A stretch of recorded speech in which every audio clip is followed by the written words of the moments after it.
रक्षाबंदी। सदैव धर्मः सोऽधर्मः देशकाले प्रतिष्ठितः अरानमामृतं हिंसा धर्मो ह्यावस्थितः स्मृतः सदैव धर्मः सोऽधर्मः देशकाले प्रतिष्ठितः अरानमामृतं हिंसा धर्मो ह्यावस्थितः स्मृतः अरानमामृतं शर्पिलस्त पाक धर्मो ह्यावस्थितः स्मृतः।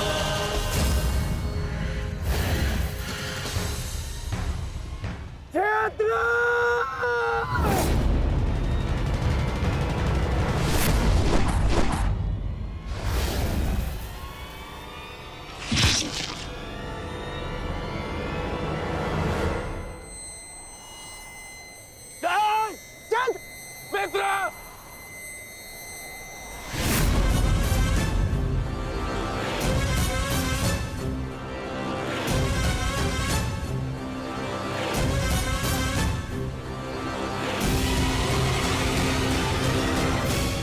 अर्जुन,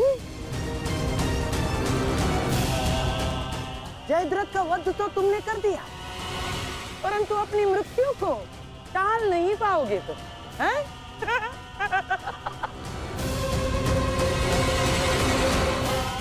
जिस क्षण इस जयद्रथ का सर धरा पर गिरेगा, उसी क्षण तुम्हारे सर के भी 100 टुकड़े हो जाएंगे अर्जुन।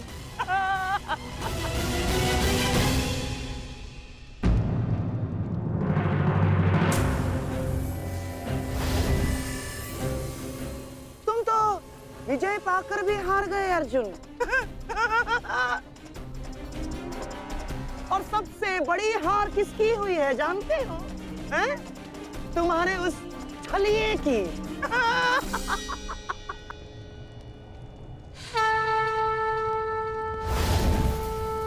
आज अंत अर्जुन का नहीं होगा गांधार राज, आज अंत तुम्हारी कुटिलता का होगा।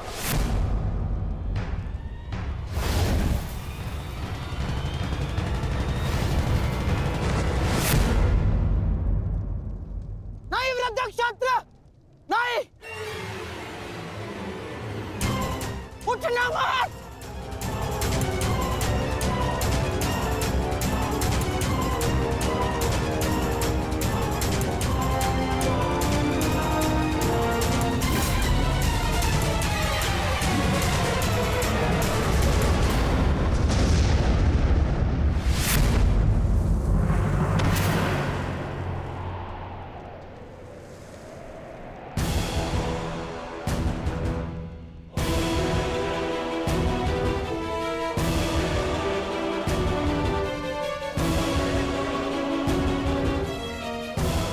अधर्म की काट के लिए धर्म को कुचक्र की नहीं, कौशल की आवश्यकता पड़ती है गांधार राज। नारायणं नमस्कृत्य नरं चैव नरोत्तमं देवीं सरस्वतीं व्यासं ततो जयम् उदीरयेत्। कवच कोई भी होकर किंतु सदा अधर्म की रक्षा नहीं कर सकता। नारायणं एक न एक दिन धर्म का बाण उसे भेद ही देता है।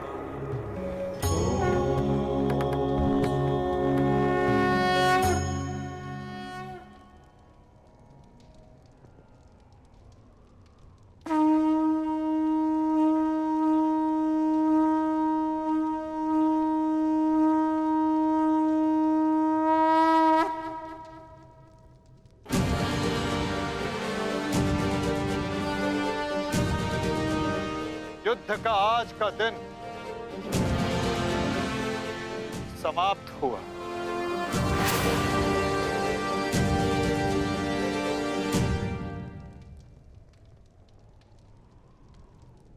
तुमने अपना कर्तव्य पूर्ण किया पार्थ। अब चलो, अभिमन्यु को विदा करो।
धन्यवाद माँ।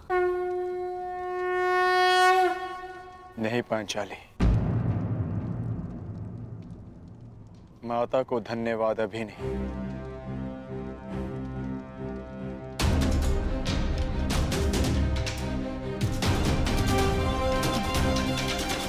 जयद्रथ का वध केवल प्रारंभ है। अभी तो उन सब का वध शेष है जिन्होंने घेर कर छल पूर्वक मेरे पुत्र की हत्या की।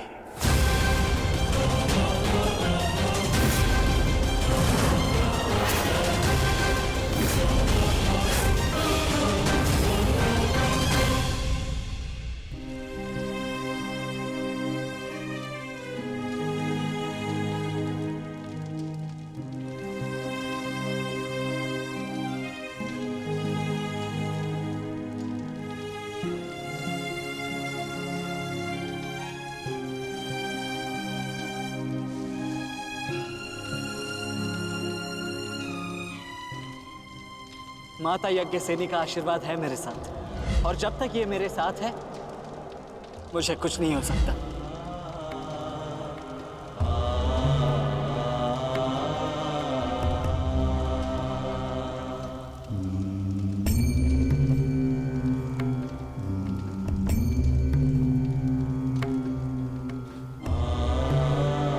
शांतिपूर्वक विदा लो वीर। धन्य हूं मैं कि मेरा कहीं ना कहीं तुमसे रक्त संबंध है।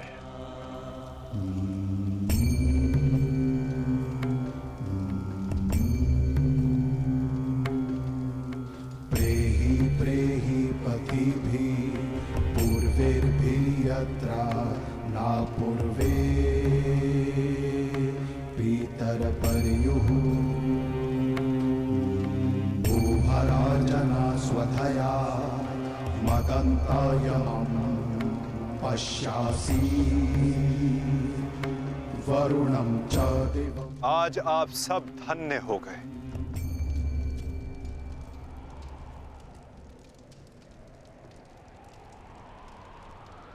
शूरवीर अभिमन्यु के नाम से इतिहास में सदा आप सबका नाम भी स्मरण किया जाएगा।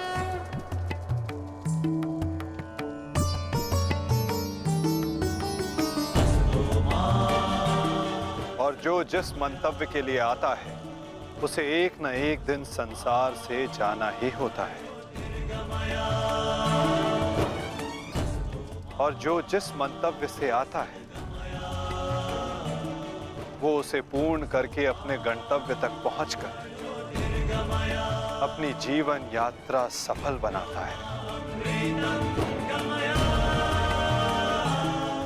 अभिमन्यु की मृत्यु नहीं हुई है पार्थ, अभिमन्यु मुक्त हुआ है विजय के साथ, शौर्य के साथ।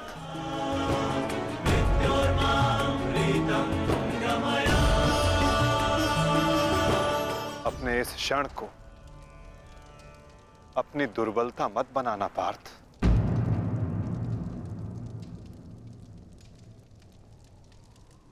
अपनी शक्ति बनाना।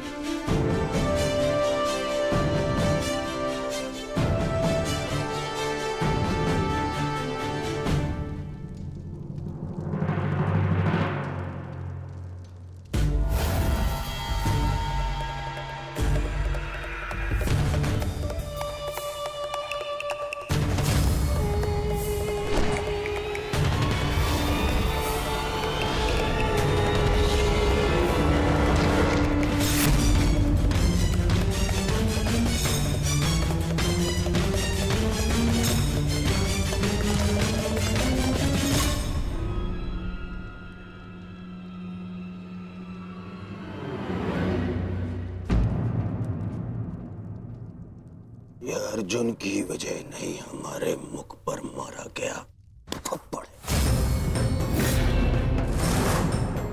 हमारी कौरव सेना के सामने अर्जुन वो कर गया जिसकी उसने शपथ ली थी, और हम खड़े खड़े देखते रह गए, देखते रह गए, देखते रह गए, देखते रह गए। अच्छा है, अच्छा हुआ आपको अपनी दुर्बलता और अर्जुन के तेज का अनुमान हो गया। अब क्या करेंगे युवराज? युद्ध छोड़कर समर्पण का मन तो नहीं है आपका? बस बद्रराज बस। अब यदि एक भी अपशब्द कहा ज्येष्ठ के विषय में तो उचित नहीं होगा। तुमने कौन से तीर चला दिए? उस अर्जुन के समक्ष 2 पल नहीं खड़े रह सके तुम, 2 पल। तुम जैसे भीरुओं की हमारे शिविर में कोई आवश्यकता नहीं है। मेरी तो इच्छा ही नहीं थी कि तुम्हारे पक्ष में सम्मिलित हूं। छल करके ये तुम्हारा जेश मुझे यहाँ लाया था दुशासन। संपूर्ण बल से मैंने युद्ध किया। मैं जा रहा हूं यहाँ से और दोबारा यहाँ पग नहीं रखूंगा। सर्वप्रथम आप अपना संयम धारण कीजिए महाराज शल्य। हार हम सबकी हुई है और अभी आपस में बहस करके हम अपने शत्रु को और भी अधिक बलशाली बना देंगे। स्मरण रखिएगा इस बात का। शत्रु तो प्रबल है ही आचार्य, परंतु यहाँ उपस्थित अधिकतर लोग ये बात समझ ही नहीं पा रहे, क्योंकि ये मूर्खता और अभिमान से भरे पड़े हैं। आज तो अर्जुन और कृष्ण की सम्मिलित शक्ति देखी, आज तो इसका प्रारंभ हुआ है और ये शक्ति कितना विध्वंस करने वाली है इसका अनुमान आप स्वयं लगा सकते हैं। अरे जो युद्ध से पहले ही शत्रुओं से भयभीत हो जाए वो विजय कैसे दिला सकता है? शांत हो जाओ दुशासन। हमारा वास्तविक शत्रु तो वो छलिया कृष्ण है जो मेरी हर चाल को पलट देता है, हर चाल को। माना कि आज हमने बहुत कुछ खो दिया है, परंतु उस पर रोने से अधिक श्रेयस्कर तो उसका प्रतिशोध लेना है। प्रतिशोध अभी से आपका क्या तात्पर्य है गांधार राज? सूर्यास्त हो चुका है। कदाचित आप भूल रहे हैं, नियम एक ये भी था कि सूर्यास्त के पश्चात भी मशालों के प्रकाश में युद्ध किया जा सकता है। स्मरण है ना आपको? परंतु नियम क्या थे क्या नहीं, अब उसका कोई महत्व नहीं है आचार्य। 11 अपने 11 भाई खोए हैं मैंने, अब मुझे केवल प्रतिशोध चाहिए। वासुदेव कृष्ण ने छल न किया होता तो आज जयद्रथ नहीं उस अर्जुन की चिता जल रही होती। कुछ चिताएं उनकी भी जलनी आवश्यक है।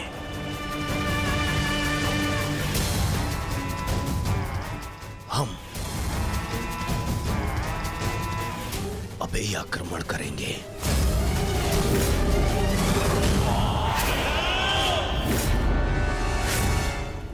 मैं कर्ण को संदेश भिजवाता हूं। कर्ण इस समय शिविर में नहीं है दुशासन, और ये हमारे लिए अच्छी बात है। आक्रमण के लिए सज्ज हो जाओ। पांडु पुत्रों, मैं आ रहा हूं।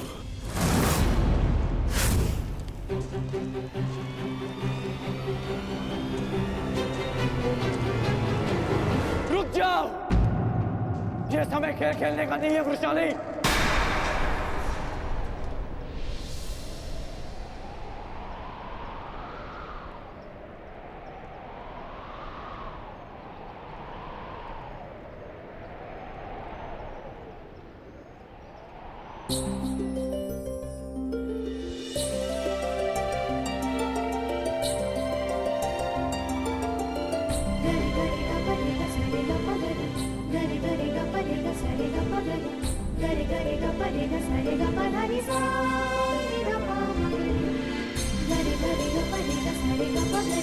Gare gare ga pare ga sare ga pa gare, gare gare ga pare ga sare ga pa gare. तुम जानते थे कि ये मैं हूँ? हम बचपन से मित्र हैं वृषाली। ना ही मैं तुम्हारी हस्तलिपि भूल सकता हूँ और ना ही तुम्हारे बाणों का वेधन।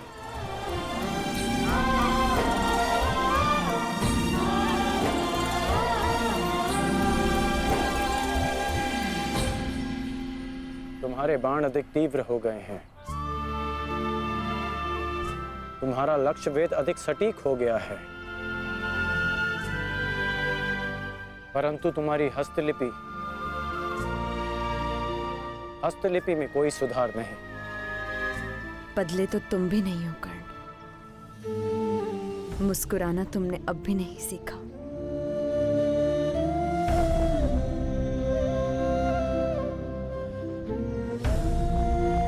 जीवन के हर क्षण के आश्चर्य में मुस्कुराहट खो गई है वृषाली। अब ये आश्चर्य भी तो देखो। कभी सोचा नहीं था कि ऐसे मिलेंगे, ऐसे युद्ध भूमि में। एक बार पुनः सोच लो दुर्योधन, रात्रि के समय युद्ध कर सकते हैं, परंतु छिपकर प्रहार करना उचित नहीं है। ये युद्ध के नियम के विरुद्ध है और विजय प्राप्त करने के लिए हमें ऐसा करने की आवश्यकता नहीं है।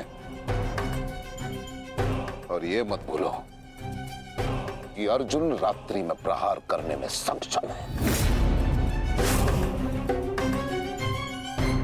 बिल्कुल उचित कहा आचार्य द्रोण आपने, बिल्कुल उचित।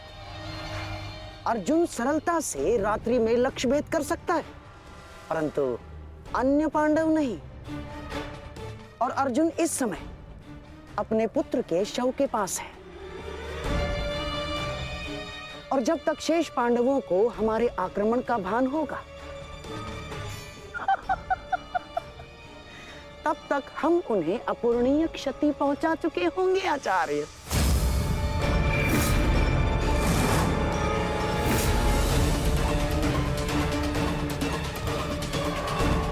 आक्रमण के लिए सज्ज हो जाओ और स्मरण रहे, मेरे आदेश के पालन से पूर्व लौटना नहीं है। लौटना नहीं है, समझ गए?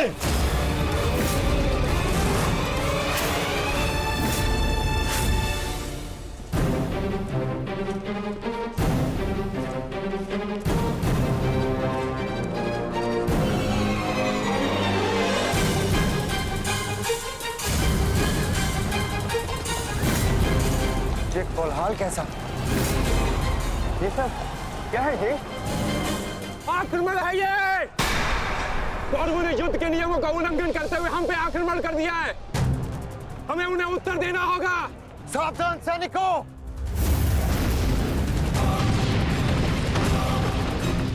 उत्तरा, सहायता, द्रौपदी, मातश्री, अर्जुन, तुम वहीं रुको।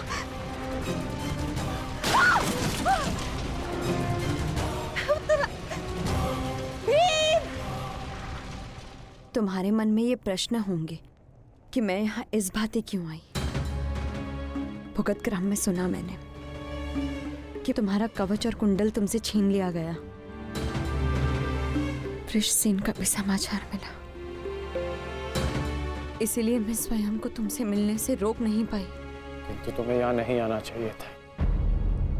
क्या तुम्हारे पति और तुम्हारे परिवार को इससे कोई आपत्ति नहीं?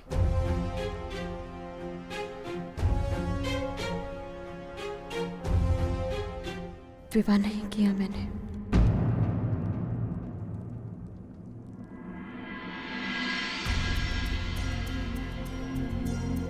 और परिवार के नाम पर मेरे बाल मित्र कर्ण के अतिरिक्त कोई और बचा नहीं। हाँ, अगर तुम्हें आपत्ति है तो मुझे बोल दो, मैं यहां से लौट जाऊंगी। लौटना तो मैं चाहता हूं। हमारे बचपन में स्मरण है तुम्हें? किस भांति तुम, मैं और शोन साथ में समय व्यतीत करते थे।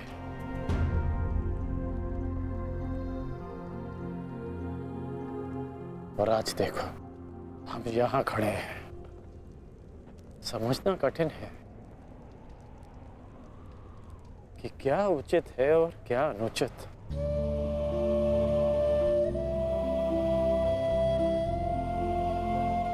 तुम्हारे अंदर ये प्रश्न आता देख मुझे आश्चर्य होता है कर्ण। तुम ही कहते थे ना कर्ण कि मनुष्य जितना समर्थ बनता है समाज के प्रति